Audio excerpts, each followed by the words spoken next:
ዲቪ ሎተሪ 2027 መቼ ነው አፕላይ ማድረግ ያለብን? አፕሊኬሽን ፕሮሰሱስ ምን ይመስላል? ተጨማሪ የወጡ አዲስ ህጎች አሉ የሚል ብዙዎቻችሁ ጥያቄዎች አቀርበላችኋል። ያንን መልስ ለመስጠት ነው ዛሬ የቀረብነው። መክብብ ሰለሞን ነኝ ከመክብብ ሰለሞን ጠበቃ ቢሮ።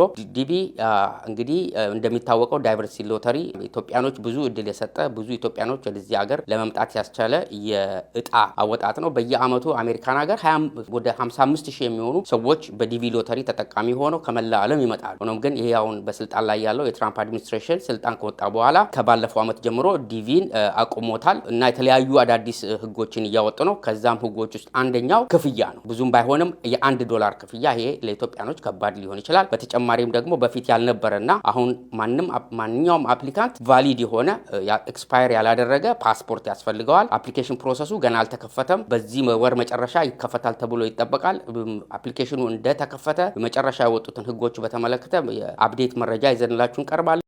አንድ ሰው ወደ አሜሪካን ሀገር እንዳይገባ የሚከለክሉ ኮመን የሆኑ አንዳንድ ባርስ አሉ። ባርስ ማለት ላይክ አንድ ሰው እንዳይገባ የሚከለክሉ ነገሮች አሉ። እነሱ ለብዙ የማህበረሰባችን ሰዎች ይጠቅማሉ ብዬ ስላሰብኩኝ ዛሬ ላጋራችሁ የመጣሁት እሱን ነው። አላን ጉደታ ነኝ ከአላን ጉደታ የጠበቃ ቢሮ ነው። ምንድናቸው እነዚህ ኮመን ባርስ?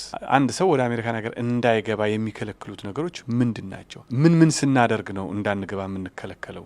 ወይም ደግሞ መፍትሄውስ ምንድን ነው? እነሱ ነው ዛሬ እማጋራችሁ። እነዚህ ኮመን የሆኑት ባርስ ምንድናቸው? ወይም ደግሞ አንድ ሰው ወደ አሜሪካን ሀገር እንዳይገባ የሚከለክሉት ነገሮች ምንድናቸው ያላችሁ እንደሆነ አንድ ሰው አሜሪካን ሀገር መጥቶ መቆየት ከሚገባው በላይ የቆየ እንደሆነ አሁን ለምሳሌ 6 ወር መቆየት አለብህ ይባላል። ግን እሱ ከ6 ወር በላይ 1ም 2ም 3ም ቀን ሞር አሳልፎ ከቆየ ያ ሰው በሚቀጥለው ጊዜ ወደ አሜሪካን ሀገር ሲመጣ እንዳይገባ ይከለከላል። ምን ያህል ጊዜ? ለ3 ዓመት። ቅጣቱ ይሄ ነው። 3 ዓመት ያ ሰው ተመልሶ ወደ አሜሪካን ሀገር መምጣት አይችልም። በቪዚተር ቪዛም ሆነ በተማሪ ቪዛም ሆነ ወይም ደግሞ በጄዋን ቪዛ ወይም በሌሎች አይነት በስራም ዙሪያ በተመለከተ በማንኛውም ቪዛ ወደ አሜሪካን ሀገር መምጣት አይችልም ለ3 ዓመት። ምክንያቱም እኛ የፈቀድንልህ ይህን ያህል ጊዜ እንድትቆይ ነው። አንተ ግን ከዛ በላይ ቆይተሃል ነው። የቆየው ከ6 ወር በላይ እስከ ዓመት ድረስ ማለት እስከ ዓመት ድረስ ከቆየ የ3 ዓመት ባር አለ። ሁለተኛው ደግሞ አንድ ሰው እንደዚሁ አሜሪካን ሀገር ይመጣና ቆይታው ግን እንደ በፊተኛው 6 ወር ወይም ደግሞ 7 ወር ወይም 8 ወር ሳይሆን ከዓመት በላይ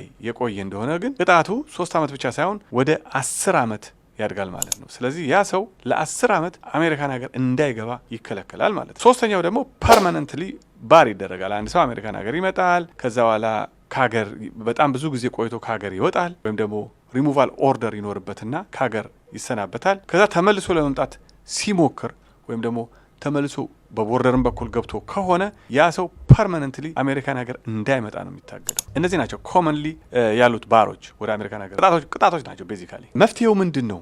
እነዚህ ቅጣቶች ማስነሳት እንችላለን ወይስ ደግሞ ምንድን ነው ማድረግ ያለብን? የስ መፍትሄ አለው። እነዛ መፍትሄዎች ምንድን ናቸው? ዌይቨርስ የሚባሉ ነገር አሉ፣ ወይም ደግሞ ይቅርታ የምትጠይቁባቸው መንገዶች አሉ። ከጠበቆቻችሁ ጋር ነው መገናኘት ያለባችሁ። ስካንፍ ልድብ ኮምፕሊኬትድ ሊሆን ይችላል። ቤዚክ የሆነውን ነገር ነው እዚህ ሼር ማድረግ የምፈልገው ሰው፣ ምክንያቱም አብዛኛው ሰው አዳምጦ ይሄም አለ እንዴ እንዲል ነው። እና ይሄ ባር ኢምፖዝ ቢደረግባችሁም ለ3 ዓመት እንዳትገቡ ለ10 ዓመት እንዳትገቡ ወይም ፐርማነንትሊ እንዳትገቡ ብትደረጉ እንኳን እነዚህን ለማጠፍ የምትችሉበት መንገዶች አሉ። ጠበቃ ያዙ። ጠበቆቻችሁ ጋር ለመነጋገር ሞክሩ። እነዛ መፍትሄዎች ምንዳቸው? ዌይቨርስ ናቸው። ዌይቨርስ I-601 ዌይቨር የሚባል አለ። ቤዚካሊ ይቅርታ መጠየቂያ ናቸው። በዚህ ምክንያት ነው እንደዚህ ሆንኩ፣ በዚህ ምክንያት ነው እንደዚህ ሆንኩ። ስለዚህ ይሄን ነገር የአሜሪካ መንግስት ይቅርታ አድርጎልኝ 3 ዓመቱ ቅጣት እንዲነሳልኝ ወይም ደግሞ የ10 ዓመቱ ቅጣት እንዲነሳልኝ ወይም ደግሞ I-212 ዌይቨር አለ። ዌይቨር እንኳን አይደለም አፕሊኬሽን ነው፣ ግን ያንን ታስገባላችሁ። ያ ጥሩ ምክንያት ሆኖ ከተገኘ የአሜሪካን መንግስት ያንን ቅጣት ሊያነሳላችሁ ይችላል። ዛሬ ላጋራችሁ የፈለግኩት እነዚህ ኮመን የሆኑ ሰዎች ወደ አሜሪካን ሀገር እንዳይገቡ የሚከለክሉትን አንዳንድ መንገዶች ነው። መረጃ ይጠቅማል፣ ለስኬት ሁል ጊዜ ይጠቅማችኋል በሚል ነው። አላን ጉደታ ነኝ ከአላን ጉደታ የጠበቃ ቢሮ ነው። ሰላም፣ ጠበቃ አማሃ ደረስ ከደረስ ኤንድ አሶሲኤትስ ነኝ። ዛሬ አንድ ኢሚግሬሽን ፍርድ ቤት ቀርቦ ማመልከቻ አስገብቶ በኢሚግሬሽን ዳኛ ዲናይድ የሆነ ወይም ሪጀክትድ የሆነ ሰው ቶሎ ዲፖርት ይደረጋል ወይ ከዚህ ሀገር የሚል ጥያቄ ዲስካስ ለማድረግ ነው የመጣሁት። በአጭሩ መልሱ አውቶማቲካሊ እንደዚህ አይነት ሰው ዲፖርት አይደረግም ከአሜሪካ። ኢሚግሬሽን ዳኛ ከከለከለው በኋላ ሁለት እድል አለው።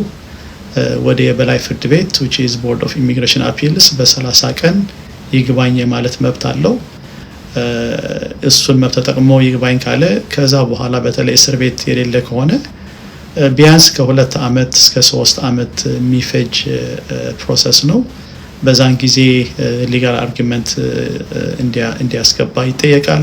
በአጭር ጊዜ ውስጥ የአሜሪካን ዜግነትን ለማግኘት የሚረዱ መንገዶች አሉ። ዛሬ የማጋራችሁ መረጃ ስለዛ ይሆናል። አላን ጉደታ ነኝ ከአላን ጉደታ የጠበቃ ቢሮ ነው። ሁሉም ሰው እንደሚያውቀው አንድ ሰው አሜሪካን ሀገር መጥቶ ግሪን ካርድ ካገኘ በኋላ 3 አመት ወይም 5 አመት ቆይቶ ነው የአሜሪካ ሲቲዝን የሚሆነው ከፈለገ ማለት ነው። 3 አመቱ በትዳር የመጡ ሰዎች ናቸው። ከተጋቡ በኋላ 3 አመት በትዳር ላይ ከቆዩ በኋላ የሲቲዝንነት ማመልከቻቸውን ማስገባት ይችላሉ። ከዛ ሲቲዝን ይሆናሉ ማለት ነው። አለበለዚያ ደግሞ አብዛኛው ሰው ደግሞ ግሪን ካርዱን በያዘ በ5ኛ አመቱ የሲቲዝንነት አፕሊኬሽኑን አፕላይ ያደርጋል፣ ፈተናውን ያልፋል፣ ሲቲዝን ይሆናል ማለት ነው። ዛሬ ላጋራችሁ የመጣሁት ደግሞ በአጭር ጊዜ ውስጥ በወራት ጊዜ ውስጥ አንድ ሰው የአሜሪካን ዜግነት እንዴት ሊሆን እንደሚችል ነው። ያ መንገድ ምንድነው? ጆይን ዘ አርሚ። ኦኬ አንድ ሰው የእድሜ ሪኳየርመንት አለው።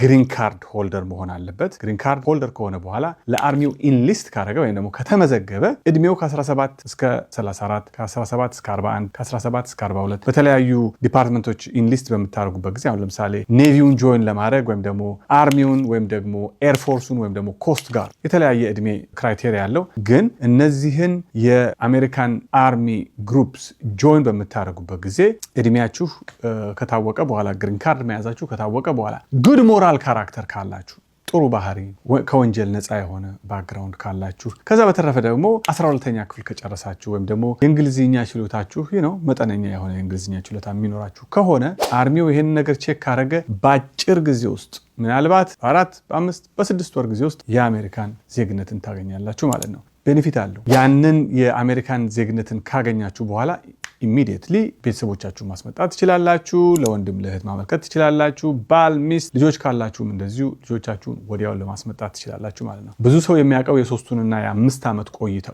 ከ3 ወይም ደግሞ ከ5 አመት ቆይታ በኋላ የሚገኝን ዜግነት ነው። ዛሬ የነገርኳችሁ ወይም ያጋራኋችሁ ማስረጃ ግን አርሚውን ጆይን የምታደርጉ ከሆነ አርሚ፣ ኔቪ፣ ኤርፎርስ ኤንድ ኮስት ጋርድ እነዚህን ጆይን የምታደርጉ ከሆነ የአሜሪካን መንግስት የሲቲዝንነት መብታችሁን በአጭር ጊዜ ውስጥ ሊሰጣችሁ ይችላል። ፕሮቫይደድ ሌሎቹ ነገሮች ካሟላችሁ ማለት ነው። የመጀመሪያው ዋናው ክራይቴሪያ ግን የግሪን ካርድ መኖር ነው። ይጠቅማችኋል በሚል ነው። ከዚህ በፊት ብዙ ሰው የማያውቀው መንገድ ነው። መረጃ ሁል ጊዜ ለሰክሰስ ቁልፍ ነው። አላን ጉደታ ነኝ ከአላን ጉደታ የጠበቃ ቢሮ ነው።